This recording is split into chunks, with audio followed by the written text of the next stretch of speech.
When my daughter-in-law looked me straight in the eyes and said, "You're not welcome in this house anymore," something inside me went very still, like a candle flame frozen mid-flicker.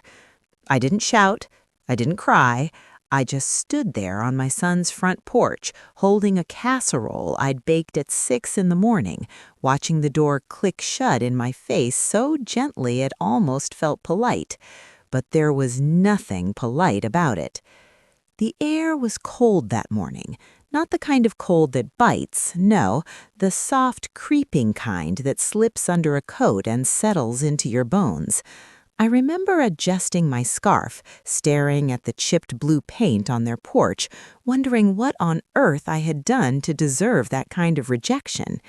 I had spent the night before texting my son, Michael. Me, "Sweetheart, I'll stop by tomorrow to see the baby." Michael, "Great, Mom, looking forward to it." But she, Emily, had intercepted me before I could even step inside. Her eyes, usually soft and warm, were hard that day. Her voice was steady, and her words cold enough to freeze the sun. "You need to leave." That was it. No explanation, no apology, no room for conversation, just a banishment, the quiet kind that wounds deeper than a scream. I stood on that porch for a full minute after she closed the door, listening to the muffled sounds inside, the baby cooing, the soft hum of a dishwasher, the normal life I suddenly had no place in. When I finally turned to walk back to my car, the casserole dish weighed a little heavier in my hands. Or maybe it was my heart. Normal life before the storm. Until that moment, I had believed, genuinely believed, that Emily and I were on good terms. We weren't best friends, that much I'll admit. She was reserved, polite, always choosing her words like someone walking across thin ice. But she was kind enough, and she made my son happy, which counted for far more than anything else. Since the birth of our granddaughter, Lily, I'd visited often, not excessively, I didn't want to be that mother-in-law, but enough to help, enough to show love. I brought groceries, I folded laundry, I cooked meals for them during the chaotic newborn weeks. And every time I looked at Lily's tiny fingers and soft rosy cheeks, something inside me melted. That baby had brought light into our family, especially after my husband died 2 years ago. In some ways, Lily had saved me from drowning in quiet grief. Michael was a tender, proud father, a quality that still made me cry when I saw it. He'd struggled so much after losing his father. To see him gentle and whole again, it healed parts of me I didn't even know were bruised. Emily was different, though. She mothered with intensity. She hovered, always watching, always anticipating disaster. If Lily whimpered, Emily flew across the room before Michael or I even processed the sound. New mother nerves, I had told myself. Maybe she was overwhelmed. Maybe she felt judged. Maybe she thought I was interfering. I tried to give her space. I'd tried to be gentle. Still, sometimes I'd catch her watching me with something strange in her eyes, something like fear or suspicion, or maybe it was just exhaustion. I brushed it off. I blamed hormones and sleep deprivation. But now, standing on her porch alone, those looks suddenly seemed like something else entirely. The last normal day before everything tilted. 2 days before the ban, Michael and Emily invited me over for dinner, a simple family meal, chicken pot pie, baby diggles, and soft jazz playing in the background. The house smelled faintly of lavender, the scent Emily diffused every evening. Lily was fussy that night, and I offered to rock her for a bit. Emily hesitated. Not a normal hesitation, the kind where a mother just wants to be sure. No, this was something sharper, controlled, calm on the surface, tense underneath. But she handed Lily over. I paced the living room gently, humming the lullaby my mother used to sing to me. Lily relaxed almost instantly. Her small fingers curled around mine and her breath evened out. Emily watched the whole time. Not with a smile, not with relief, but with eyes following every movement of my hands. At one point, she flinched when I adjusted the blanket around the baby. "You need to be careful with her neck," she said tightly. "I've raised a child before, sweetheart," I replied softly. She didn't smile, she didn't soften, she just nodded and folded her arms. When I left that night, I remember thinking something felt off. Not wrong, not dramatic, just shifted, like a picture slightly tilted on a wall, small enough to ignore, big enough to bother you if you looked too closely. The first real clue. 2 nights later, I decided to drop off breakfast casseroles, the kind Michael loved growing up, so they'd have easy meals during the week. I texted Michael, but he never responded. He was probably busy with the baby, no big deal. I drove over anyway, humming along to an old Motown song, feeling warm with the thought of surprising them. As I pulled into their driveway, I noticed something strange. Emily was standing inside near the window, but instead of waving or smiling, she stepped out of sight so quickly it looked like she'd been caught doing something wrong. I brushed it aside. I knocked. Emily opened the door only halfway. Her hair was pulled into a tight bun, but wisps stuck to her temples like she'd been sweating. Her eyes were sharp, frantic even, and her voice was unnervingly firm. "You need to leave." That was it. No explanation, no apology, no room for conversation, just a banishment, the quiet kind that wounds deeper than a scream. I stood on that porch for a full minute after she closed the door, listening to the muffled sounds inside, the baby cooing, the soft hum of a dishwasher, the normal life I suddenly had no place in. When I finally turned to walk back to my car, the casserole dish weighed a little heavier in my hands. Or maybe it was my heart. I didn't sleep that night. I kept replaying her voice in my head, so steady, so cold, like she'd rehearsed those words long before she said them to me. "You're not welcome here anymore." I tried to rationalize it.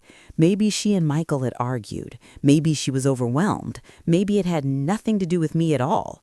But no matter how many excuses I created, something didn't sit right. Not the look in her eyes, not the tension in her shoulders, and certainly not the way she stepped between me and the inside of the house as if physically guarding something or someone.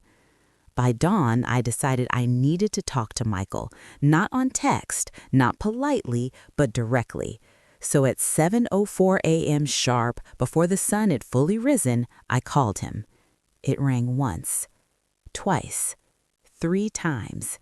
Then his voicemail clicked on, his cheerful voice a painful contrast to the cold silence I was facing.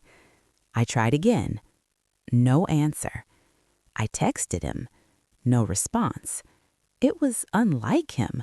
Michael was many things, scatterbrained, occasionally dramatic, sometimes so engrossed in a project he forgot to eat, but he never ignored me. Not like this. Unless he couldn't see my messages, or wasn't being allowed to.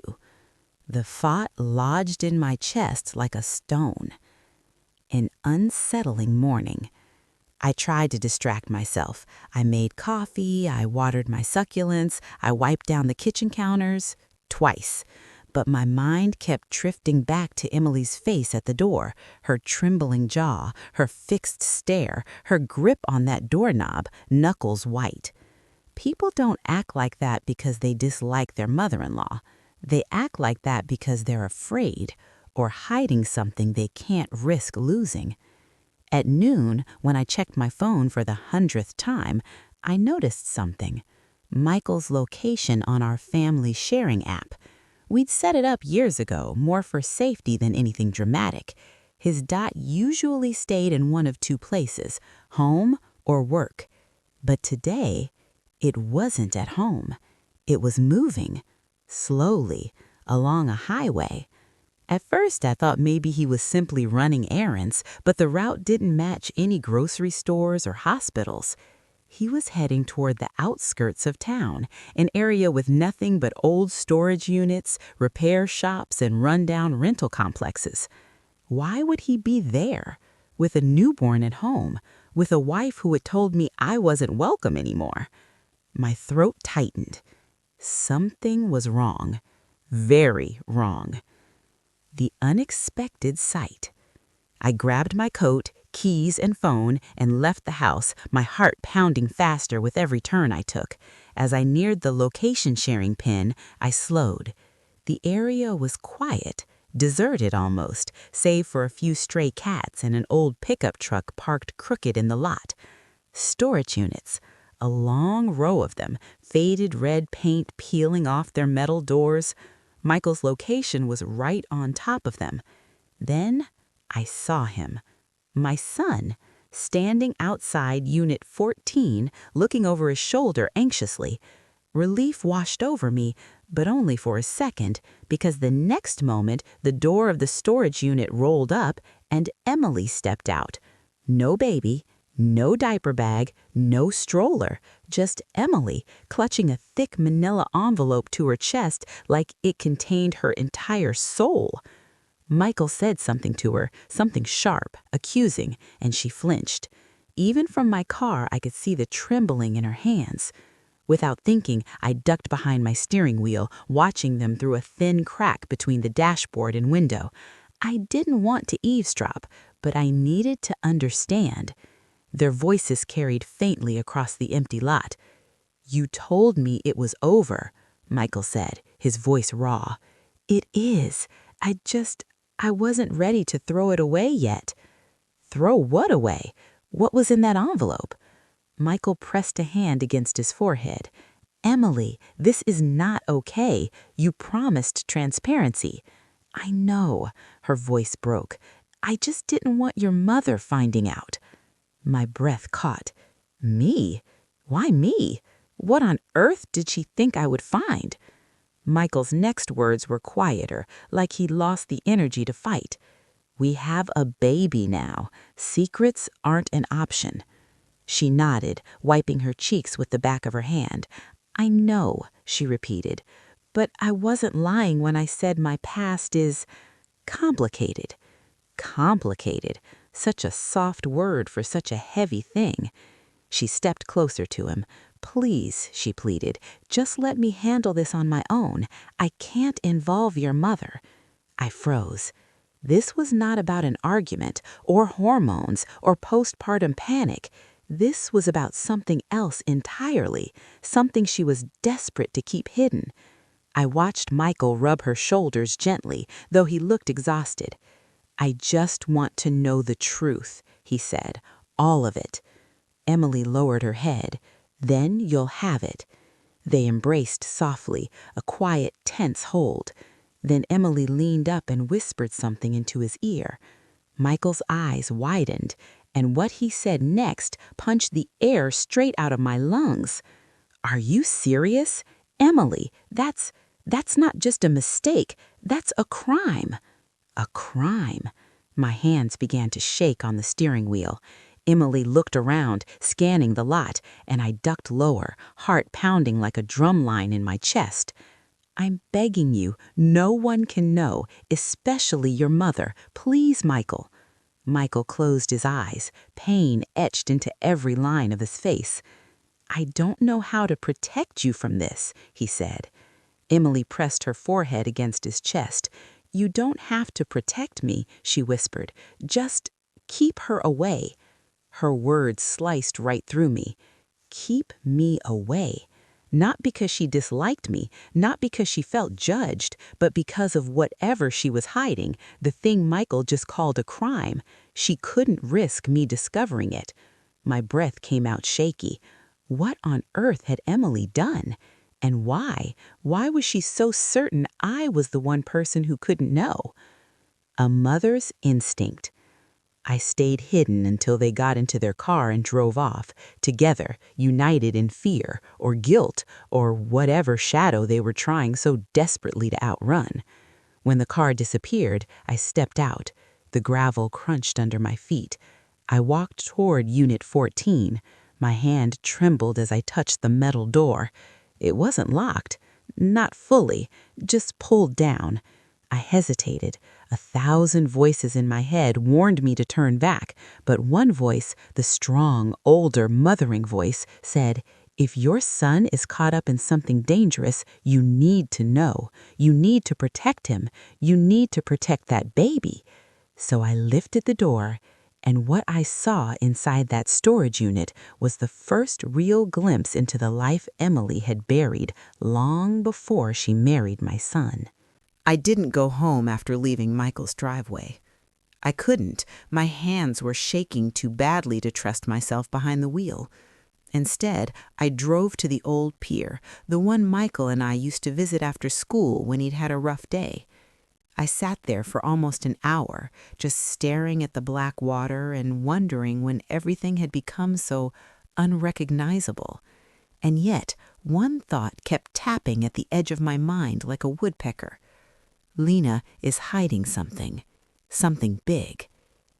I had always assumed her coldness toward me came from insecurity or maybe some resentment I'd accidentally triggered, but the way she had exploded today, it was too much, too practiced, too panicked. It wasn't the reaction of a woman defending her home. It was the reaction of someone guarding a secret. I tried calling Michael again, straight to voicemail. I sent him a text. "I love you. I'm not angry. I just want to talk." Nothing. I sat there another 10 minutes before finally heading home in silence. When I walked into my kitchen, the first thing I noticed was the message light blinking on my landline. No one calls that phone except telemarketers and my sister, Anne, who has never quite given up on the joys of old technology. I pressed play. Her voice crackled through the speaker, rushed and alarmed. "Karen, call me back immediately. It's about Lena." My chest tightened. The background I never asked for. Anne worked in a law office, not glamorous, not dangerous, but she had enough experience with public records to find almost anything on anyone. She was also a worrier by nature and had never trusted Lena.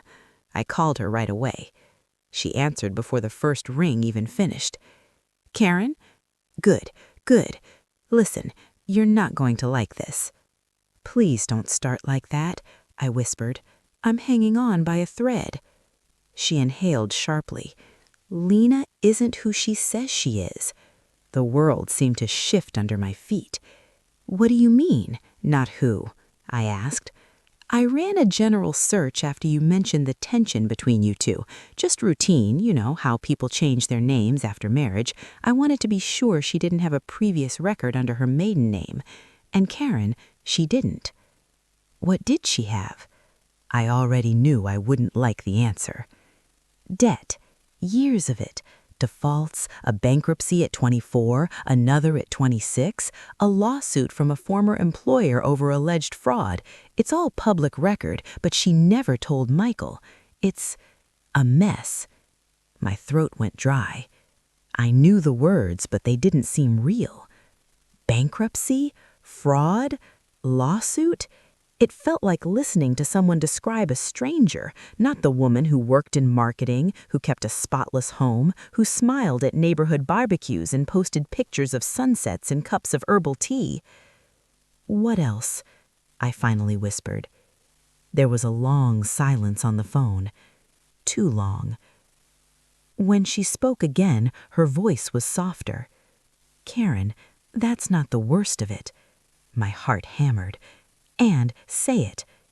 She changed her name at 27, completely, first and last, and she isn't using the name legally everywhere. Some records are under the old name, some under the new. And one more thing, she's listed as the beneficiary of a man she has no relation to. I blinked. A stranger? Beneficiary? What kind of beneficiary? I asked. Life insurance. My blood ran cold. How much? 200,000. The number slammed into my chest. I tried breathing slowly, but the air suddenly felt thick, like warm honey, hard to pull in. "Anne, what are you telling me?" "I don't know," she admitted, "but people don't go through 2 bankruptcies, a fraud allegation, a name change, and become the sole beneficiary of a stranger for normal reasons." My hands were trembling again. I thanked her and hung up, but I couldn't move from my chair. I sat there for a long time, long enough to watch the sunlight shift across the kitchen floor. Lena's meltdown earlier made perfect sense now. She wasn't just angry, she was terrified. My son's voice, finally. It was nearly 8 p.m. when the phone rang. "Michael." I grabbed it immediately. "Michael, honey, are you okay?" He sighed, voice rough like he'd been crying or yelling. "Mom, can we talk?" "Of course." There was a pause, then a shaky breath. "Lena told me what happened. She said you accused her of something." My heart squeezed.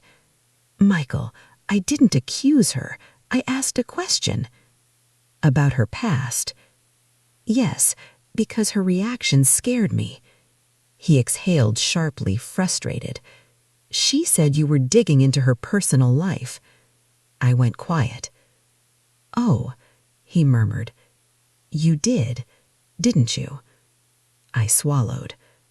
"I didn't want to, Michael, but her behavior didn't feel right, and I was worried."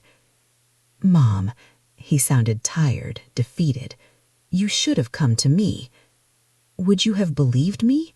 I asked softly. The silence on the line was answer enough.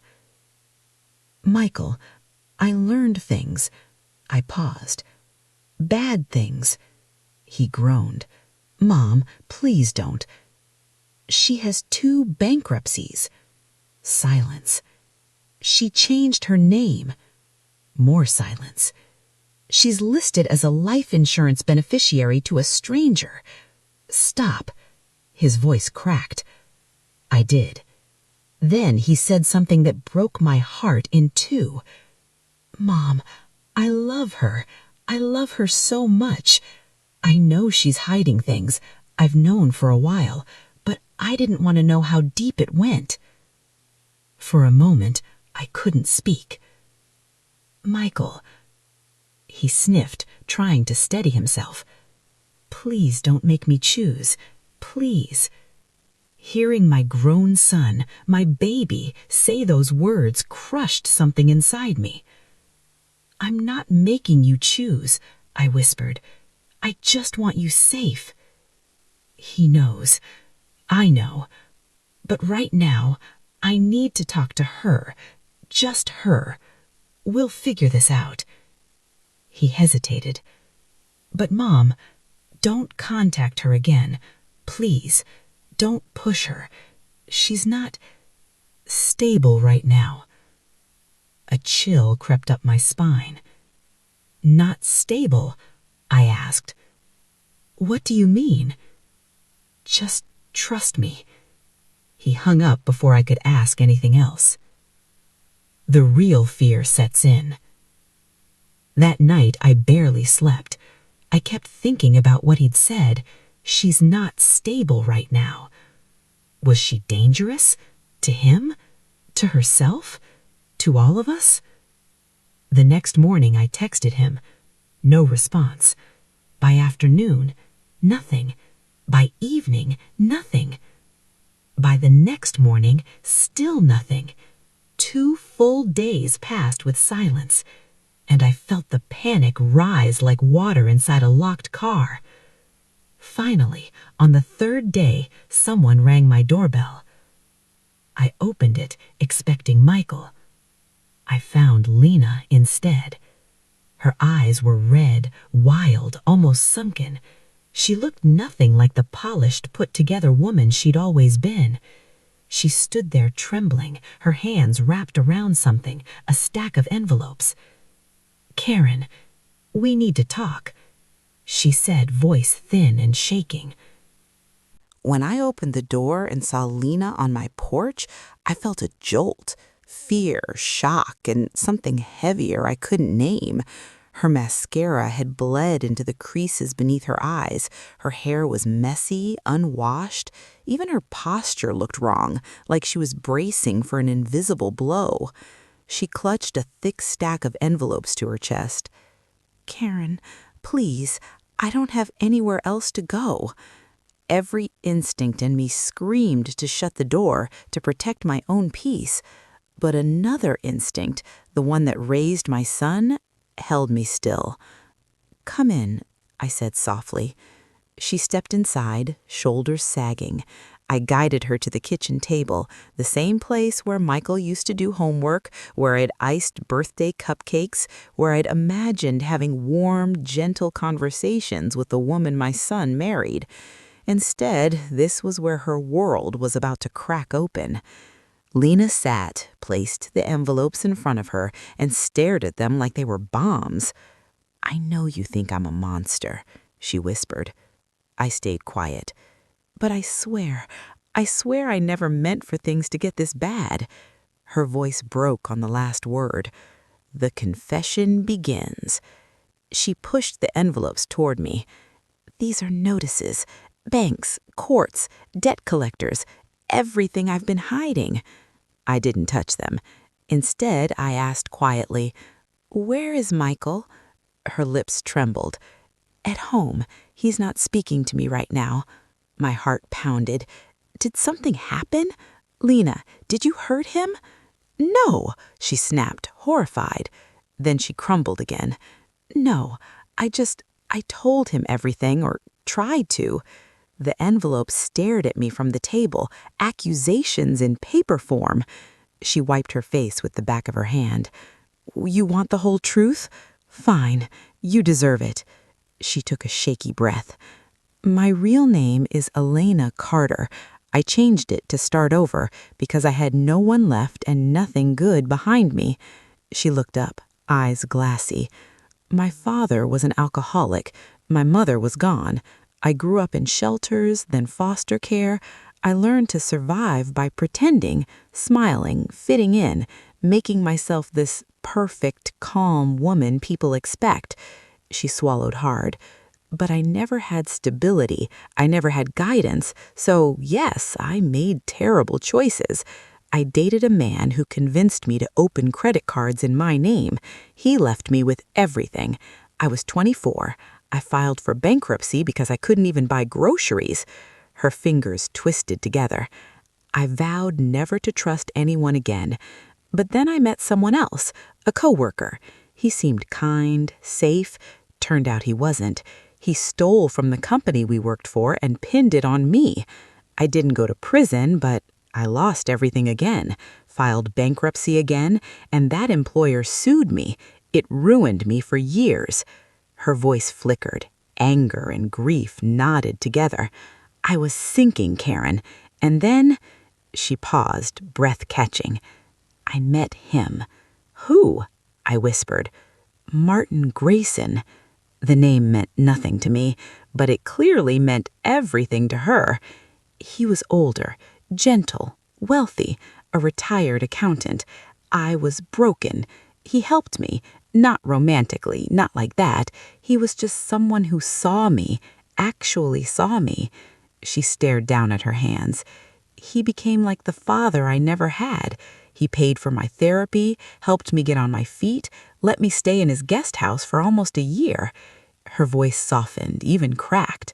When he died, he left me his life insurance. I didn't know he'd named me beneficiary until his lawyer told me. I leaned back, stunned. It explained the insurance, yes, but not the desperation I'd seen in her. "Lena, why hide any of this from Michael?" I asked gently. She gave a hollow laugh. "Because what kind of woman comes with this kind of past? 2 bankruptcies, lawsuits, a man leaving her money, a different name? I thought he'd walk away if he knew." She looked up, eyes pleading, broken, raw. "And I loved him too much to lose him." My chest tightened. I expected lies, schemes, malice. Not this. Not a woman trying so desperately to outrun her own shadow. But then her expression hardened, fear creeping back into her voice. Karen, that's not the whole story. The threat in the dark. She lowered her voice. I started getting letters. At first, one every few months, now almost weekly. She slid a black envelope toward me. Black? I'd never seen a letter like that. It's him, the first man, the one who tricked me into the debts. He's out, and he wants money. My money, all of it, or he says he'll come after me. A chill crawled slowly up my spine. Why didn't you go to the police? She laughed, a short, hopeless sound. Because every mistake I ever made is in my file. Every bankruptcy, every lawsuit, every name change. They'd think it was a lover's quarrel or a debt dispute. They wouldn't believe me. And you didn't tell Michael? Her eyes watered. How could I? Every time I tried, I froze. I saw the disappointment he'd have, the way he'd look at me differently. I couldn't bear it. Her voice cracked. And now that man says he knows where we live. He knows my husband's name. He used Michael's name in the last letter. Fear, real, tangible fear, rippled across her face. Karen, I have made mistakes in my life, awful ones, but I am not dangerous. I am terrified. She covered her face with her hands. I pushed you away because you're the only one who looks at me like you can see through everything, and I was afraid if you saw the truth, you'd take him from me. My throat tightened. Lena, I whispered, I don't want to take my son from you. I want him safe. I want you safe. Her shoulders shook. For the first time, Lena, cold, polished, guarded Lena, finally looked human. A choice I never expected to make. She lifted her head slowly. You can show these papers to anyone. My secrets, my past. It'll destroy me. I won't fight you. She slid the stack closer to me. But if you believe me, if you believe that man is a real danger, she swallowed, then please help me protect Michael before he gets pulled into a mess he never deserved. My breath caught. Not a threat, not manipulation, a plea. I exhaled slowly, the weight of a decision pressing on my shoulders. You should have told us sooner, I said. She nodded. I know, but you're telling us now. Her lip quivered. Because I can't handle it alone anymore. I touched the envelopes, not opening them, just resting my palm on them. Then we face this together. Lena broke, sobs shaking her whole body, and though I had every reason to walk away, every reason to protect only my own, I moved my chair closer, and I held her, because whatever this was, whatever was coming, it wasn't the kind of battle anyone should face alone. Michael showed up at my house before I even had time to wash the tear stains off my shirt.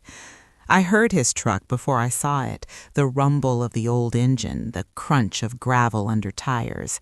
That sound used to make me smile. It meant my son was home, safe, close. But this time, it sounded like a storm rolling in. Lena stiffened the moment the headlights swept across the front window. Oh, God, she whispered, pressing her palm flat against the table. Karen, he's going to think I came here to turn you against him. I placed a gentle hand on her shoulder.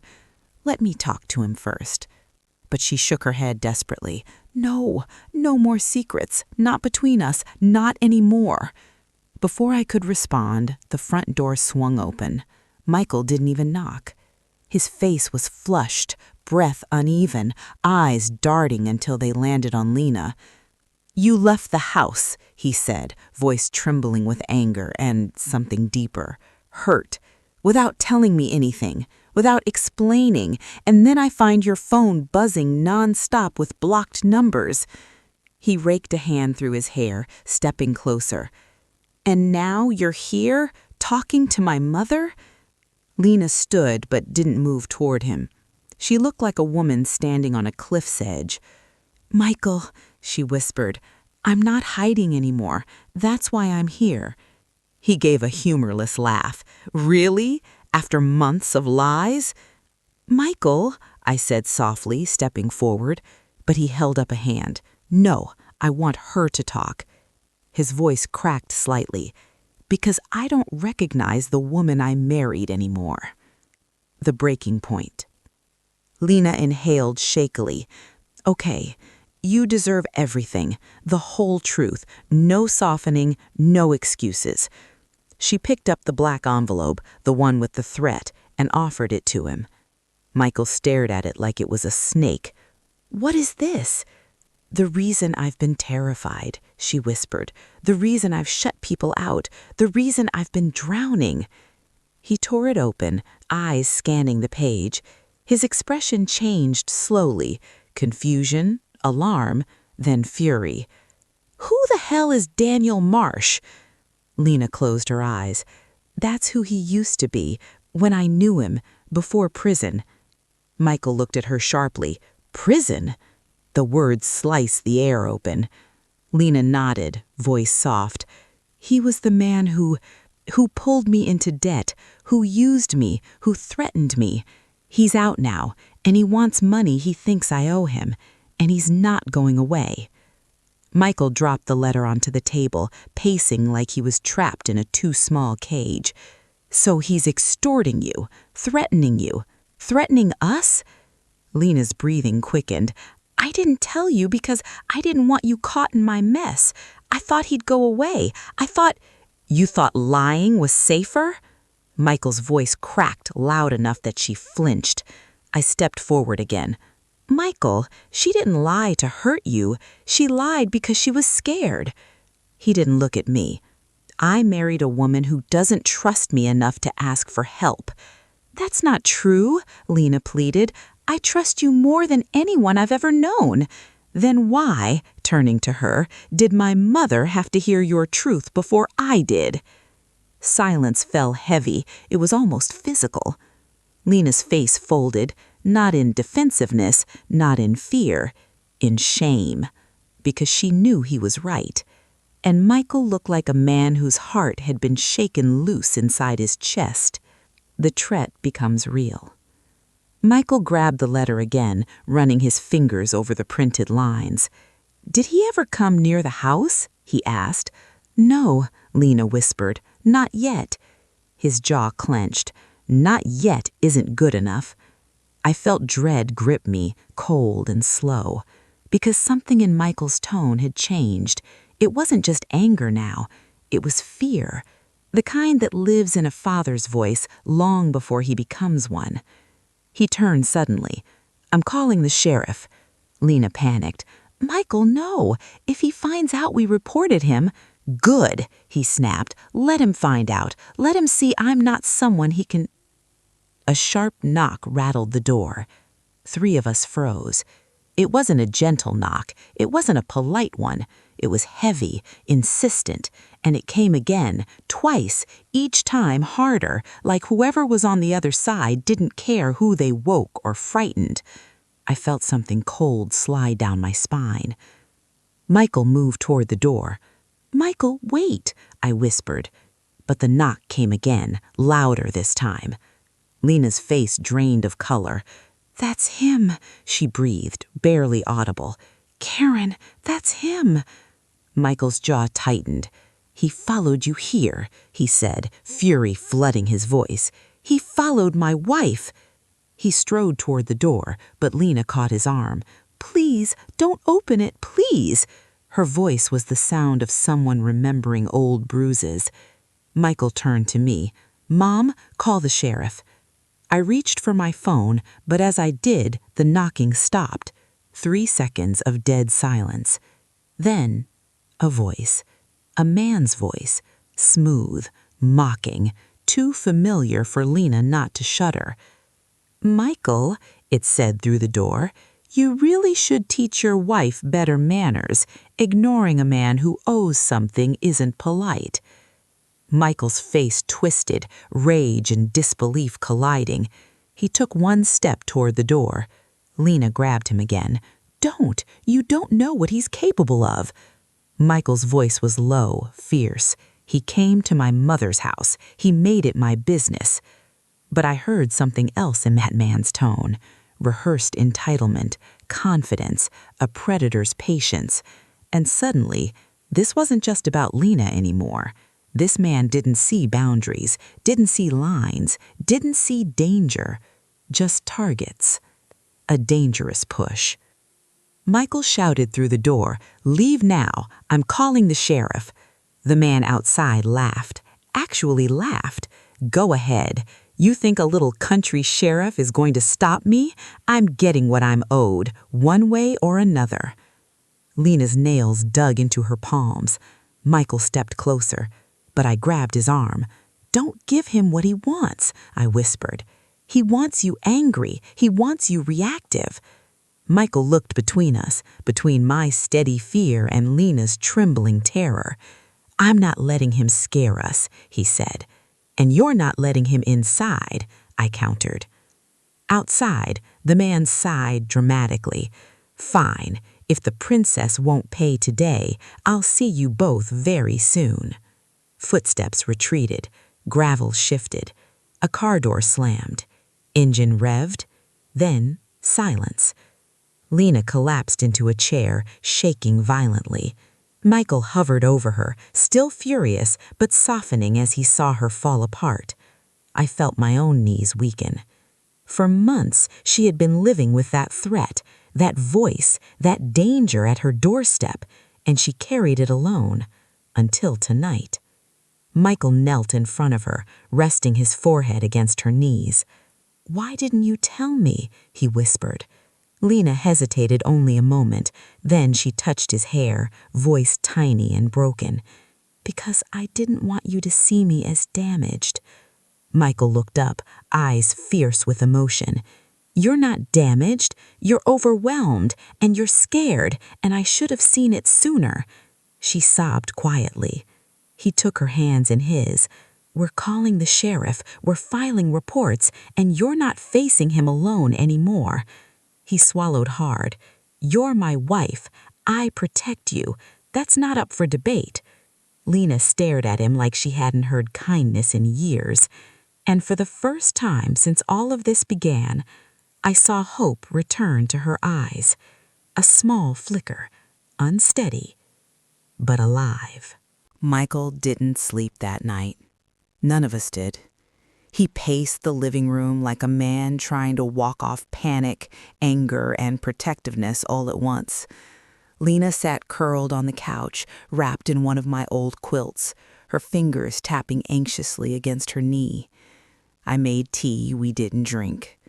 When dawn started spilling pale gold through the curtains, Michael finally stopped pacing.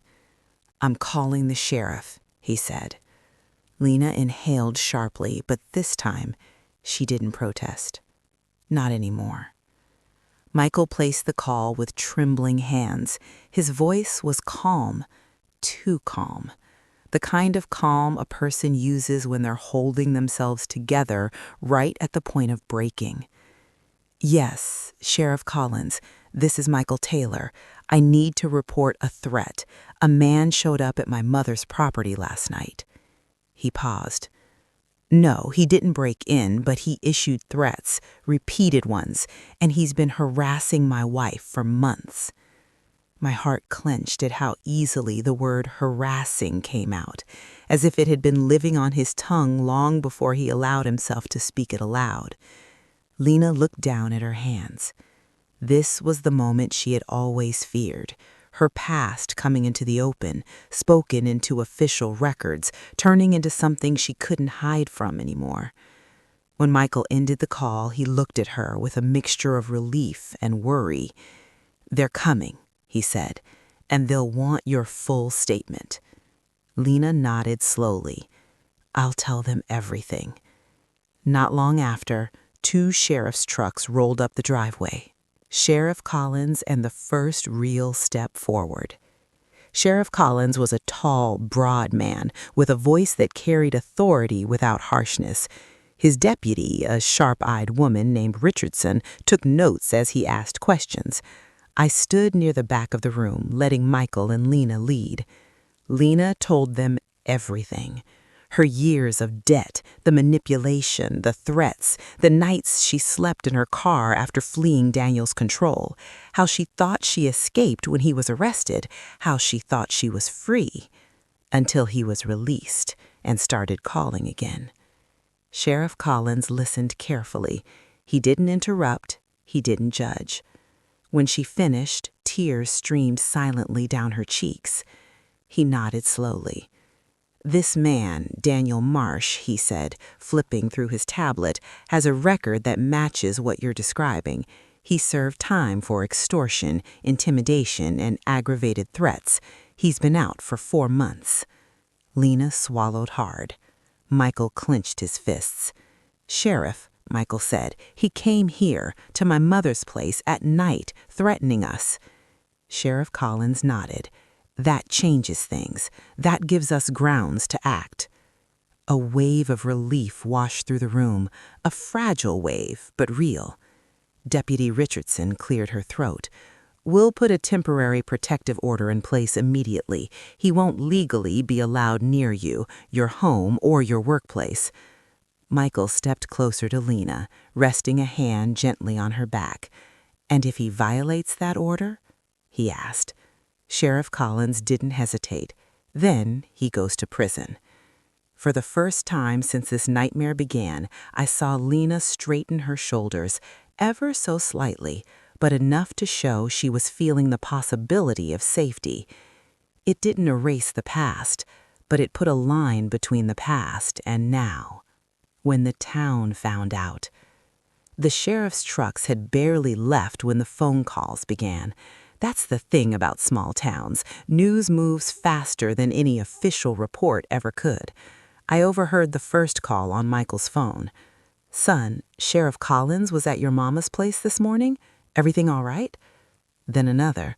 "Mike, I saw police cars. What's going on?" By noon, the whole town was buzzing.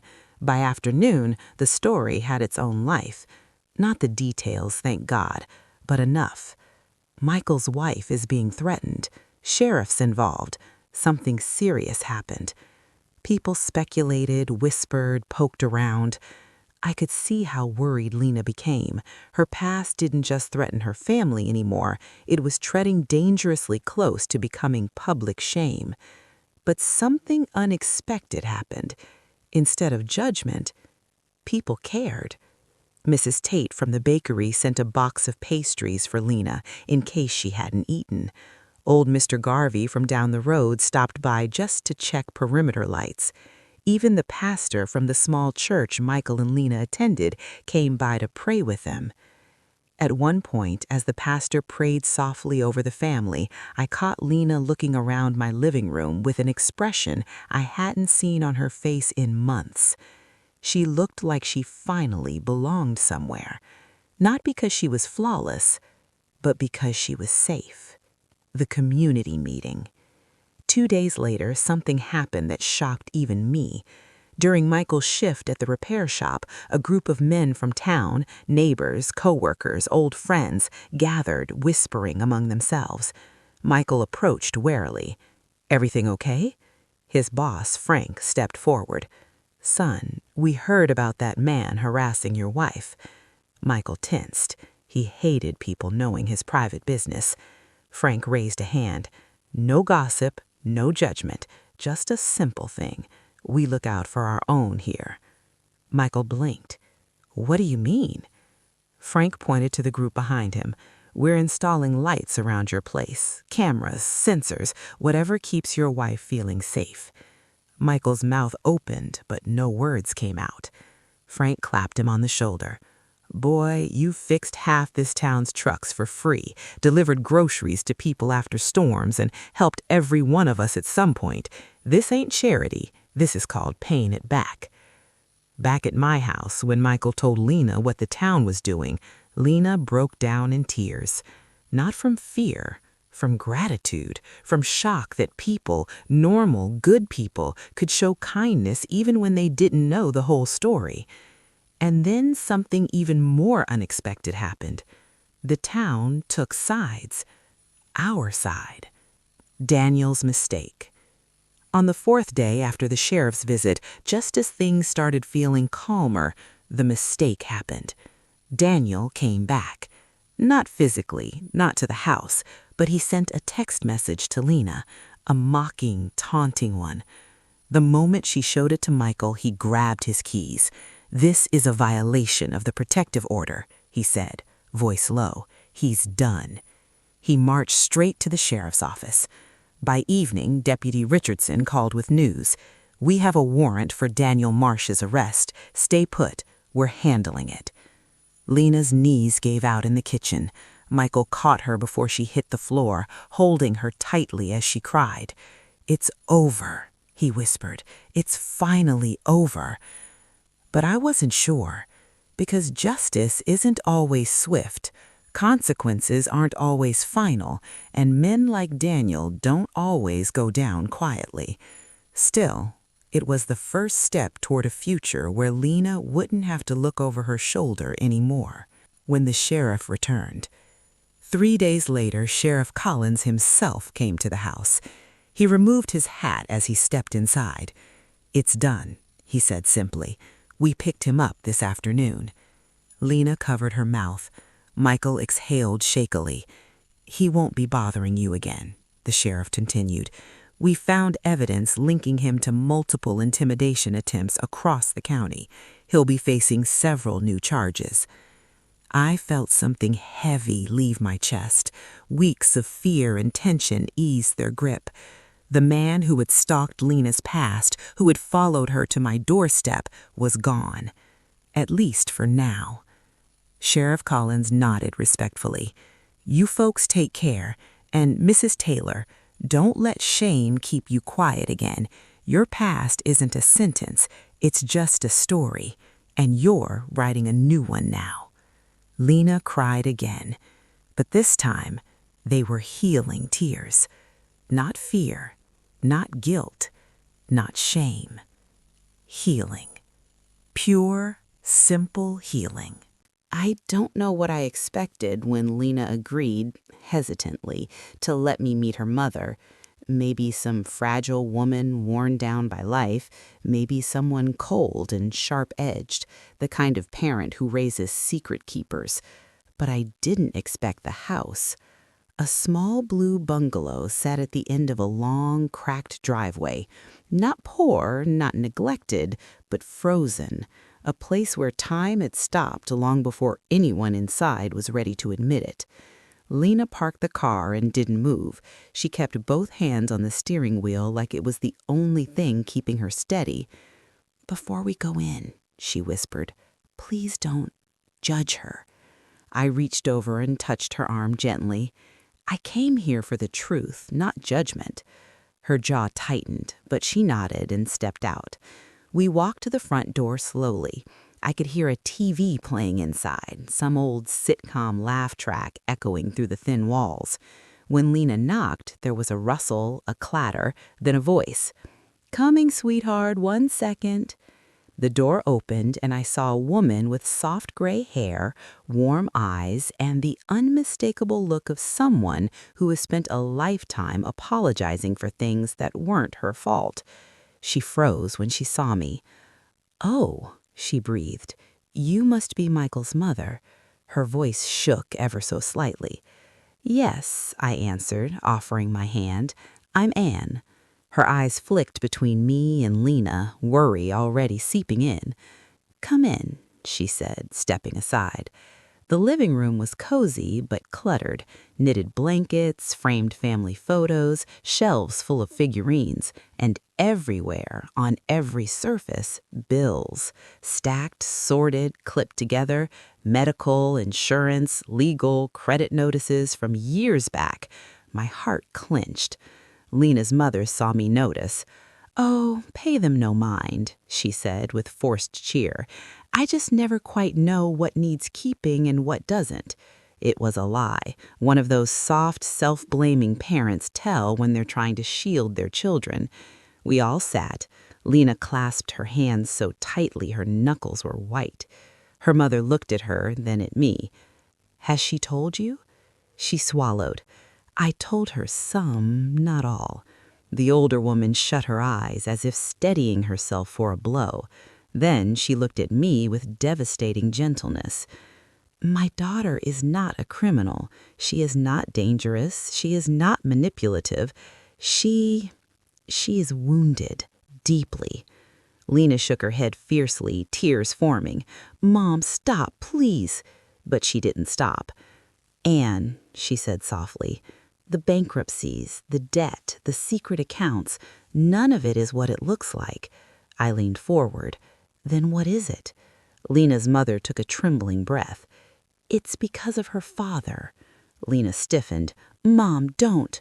No, her mother said, her voice cracking. I can't protect him anymore, not at your expense. Silence settled around us, thick and heavy. Then she spoke. He stole her identity when she was 15. My heart dropped. He, what? Lena covered her face with her hands. He used her social security number, her mother continued, voice breaking, to open credit cards, take out loans, even start 2 businesses, all in her name. I stared at Lena, horrified. Your own father? She nodded, tears spilling. He told me it was normal, she whispered, that parents Durrett's built credit for their kids. I didn't know. I trusted him. Her mother's voice grew brittle. By the time we found out, he had destroyed her financial life. Collections agencies, lawsuits, bank accounts she never opened, years of damage. Lena sobbed silently.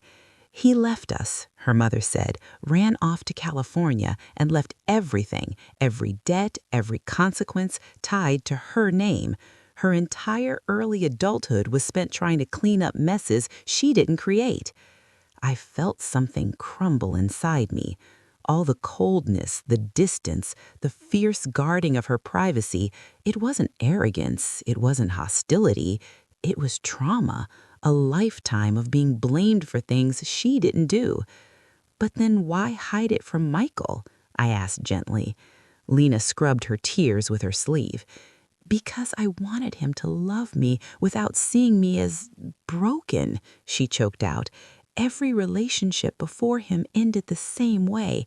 Eventually, they found out my credit was a disaster, or that collectors called, or that I didn't trust easy, and they ran. Her mother quietly nodded. Michael was the first man who made her feel safe. She was terrified of losing that. I sat back stunned.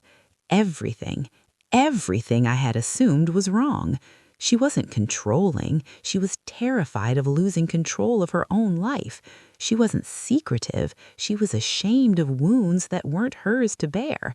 She didn't push me away out of dislike. She pushed everyone away who might get close enough to see the cracks. I felt a deep ache in my chest. My God, I whispered. Lena looked at me with raw fear. Do you hate me now? For lying? For hiding everything? I leaned forward, took her trembling hands in mine. No, I said, I don't hate you. I'm angry, furious, actually, at what was done to you, but not at you, never at you. Her breath hitched. And, sweetheart, I added softly, I'm sorry. I thought you were shutting me out because you didn't want me in your life. I never imagined you were trying to protect yourself. She collapsed into me, sobbing into my shoulder. I held her as her mother wiped her eyes. For the first time since Michael married her, I felt like Lena finally let me in. After a long moment, her mother spoke again. You didn't just find out about her past, you found out who she had to become to survive it. Lena lifted her head and looked me in the eyes. Anne, there's one more thing, something I've never told anyone, not even my mom. My stomach tightened. Another secret? She nodded. And this one might destroy everything. The room went still. Then she whispered, It's about the man who calls me every few months, the man I keep telling Michael is just an old acquaintance. He's not. He's someone who's been hunting my father for 10 years, and he thinks I know where he is. My blood ran cold. Lena, who is he? Her answer came as a whisper. He works for the people my father owes money to. The days that followed were tense in a way I had never experienced. Every time the wind rattled the window panes, every time a car slowed in front of the house, Lena jumped. Michael stayed near her, protective and vigilant, but even his calm could not erase the shadow she carried from her past. The sheriff's protective order kept Daniel Marsh, or whoever he really was, at bay legally, but the psychological weight remained. Lena wouldn't sleep, wouldn't eat properly, and every time the phone rang, she flinched. One evening, I found her in the kitchen, hunched over a stack of unopened letters. The smell of burnt coffee lingered in the air, bitter and sharp. "Lena," I said gently, approaching her, "you can't do this to yourself." She didn't look up. Her voice was low, trembling. I have to know if he's here, if he's trying to come for me tonight. I can't live like this anymore." I sat across from her. "You don't have to face him alone. Not now, not ever." She finally raised her eyes, glassy with fear. "But what if Michael's safety, everyone's safety, is at risk because of me? What if my mistakes destroy the people I love?" I reached out, took her hand. "Your past doesn't define you. It doesn't control your future. You survived it. You protected yourself. Now it's time to face it, with help." The call that changed everything. Just as the words left my lips, the phone rang. Lena's fingers shook violently as she picked it up. "Hello?" she whispered. Her eyes widened and the color drained from her face. She whispered something I couldn't hear, then another, more hurried reply. I felt a chill run down my spine. The voice was unmistakable. Daniel. But the tone this time was different, calculated, cold, precise. "I know where you are, and I'm coming." The line went dead. Lena dropped the phone, trembling violently. Michael grabbed it and examined the call history. He paled. "It wasn't just a call. He's tracking us." I knew then this wasn't just harassment anymore. This was intent, and Daniel was no longer afraid. Preparing for the storm. We contacted the sheriff immediately. Deputy Richardson assured us they had patrols in the area, cameras were installed, emergency contacts were on speed dial, but even with the law on our side, fear clawed at the walls of our home. Lena huddled in the living room, clutching the quilt I had given her in Part 5. Michael never left her side. I stayed close as well, silently watching, silently guarding. "I have to go face him," Lena whispered at one point. "I can't run anymore. I can't hide, not if he's going to take away everything, everyone I love." I shook my head. "No, you don't do this alone." She pressed a hand to my cheek. "Karen, I couldn't do it without you, but I have to confront this. I have to take control." Her bravery, so fragile and so raw, made me catch my breath. I realized in that moment that she wasn't the woman we had all thought she was. Not weak, not manipulative, not deceptive. She was a survivor. The confrontation. 3 days later, with the sheriff discreetly nearby, Lena agreed to meet Daniel in a neutral location, a small deserted warehouse on the edge of town. Michael and I drove her there. She sat in the back, hands clutched tightly in her lap, staring out the window, pale as a ghost. "You ready for this?" I asked softly. She swallowed hard. "I have to be. I can't let him control my life anymore." As we arrived, the warehouse loomed in the twilight, silent and threatening.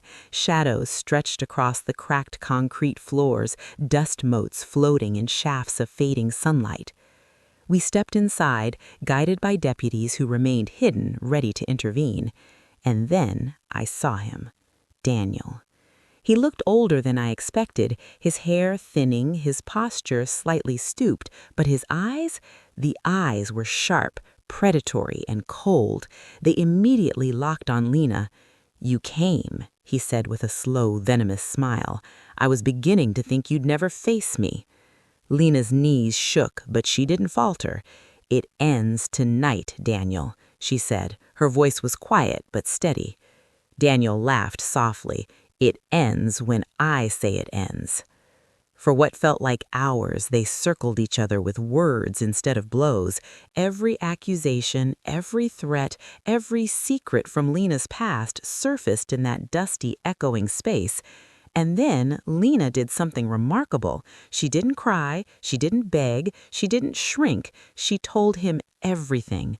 Her bankruptcies, her father's crimes, his manipulation, her years of fear and hiding, her love for Michael, her need to protect her life and family. And through it all, she never once lowered her head, never once looked away. The moment her voice faltered, Michael stepped forward. He didn't speak, he just stood behind her, silent but firm. And I stood beside them, a steady presence, silent as well. For a moment, Daniel hesitated. The predator who had hunted her for years faltered. He looked at her, looked at Michael, looked at me, and I saw something I didn't expect. Fear. Not the timid, hiding kind, the raw realization that he no longer had power here. Sheriff Collins stepped from the shadows, holding the arrest warrant. Deputies moved in. Daniel's eyes went wide. "You think this ends here?" he spat. "Yes," Lena said softly, "this ends now." And it did. He was taken into custody without another word. No struggle, no excuses, no chance to threaten anyone else. Lena dropped to the floor, trembling violently, tears streaming, not from fear, but relief. Michael knelt beside her. I knelt beside him. We were all breathing heavily, hearts pounding, but the weight of years of fear and secrets, it had finally lifted. A family rebuilt. The drive home was silent, but it wasn't heavy. It felt like air returning to lungs that had been submerged for too long. Lena rested her head on Michael's shoulder. I watched them through the rearview mirror, feeling a warmth that was absent for months. Back at the house, she finally unpacked all the envelopes, all the letters she had carried alone. We sorted through them one by one, together. No judgment, no whispers, just family working toward clarity, toward healing. And I realized something essential. The past does not have to dictate the future. Secrets, lies, fear, they can all be faced together. And love, patience, and courage can rebuild even what trauma has tried to destroy. That night, as we sat around the kitchen table with warm tea and quiet conversation, Lena finally smiled. A real smile, not guarded, not forced, free. Michael reached over and squeezed her hand. "I'm proud of you," he said. "I'm proud of you too," I whispered. And for the first time since all of this began, the house felt like home again, safe, warm, strong. That night, after the house had finally quieted, I sat alone in the living room. The clock ticked softly, the smell of tea still lingering in the air, warm and comforting. I looked around, the blankets folded neatly, the photographs on the wall catching the lamplight, and I realized something I hadn't admitted to myself before. Life doesn't always give us clarity. It doesn't always hand us the perfect story where everything makes sense. Most of the time, we stumble through fear, misunderstanding, and secrecy. But what it does give us, if we are brave enough to hold on to it, is the chance to face our truths together. Lena had spent years running from a past that was never hers to carry. She had built walls around herself so high that even the people who loved her couldn't reach in. But courage isn't the absence of fear, it's the decision to step forward despite it. And tonight, she stepped forward. Not for me, not for Michael, not even for her mother. She stepped forward for herself. And in doing so, she gave all of us a chance to heal alongside her. I realized then how fragile and powerful family can be, how mistakes, secrets, and lies can fracture trust, but how honesty, patience, and love can mend it again. It's not instant, it's not easy, and sometimes the wounds leave scars. But scars are not just reminders of pain, they are markers of survival. Proof that we endured, and proof that we grew stronger. I took a deep breath, feeling the quiet in the house like a soft embrace. I thought about you, the person listening, reading, or watching this story. Life will test you. People may hurt you, secrets may come to light, and fear may try to paralyze you. But there is power in standing, in facing what you've been avoiding, and in reaching out for help when you need it. Courage shared is courage multiplied. So I ask you, gently but firmly, if you were in my place, would you have taken the time to understand before judging? Would you have stayed patient through fear, anger, and uncertainty? Life doesn't give us easy answers, but it does give us choices. And sometimes the right choice is the one that heals hearts, ours and the people we love. If Lena's story touched you, or if it made you think about the people in your life who might be hiding burdens, take a moment to reach out. Offer patience, offer understanding. Sometimes that's all a person needs to begin healing. Would you have faced the task the way Lena did? Tell me in the comments. I'd love to hear your thoughts. And if you want to hear more real-life stories that explore family, secrets, and courage, consider subscribing, because every life has a story worth telling.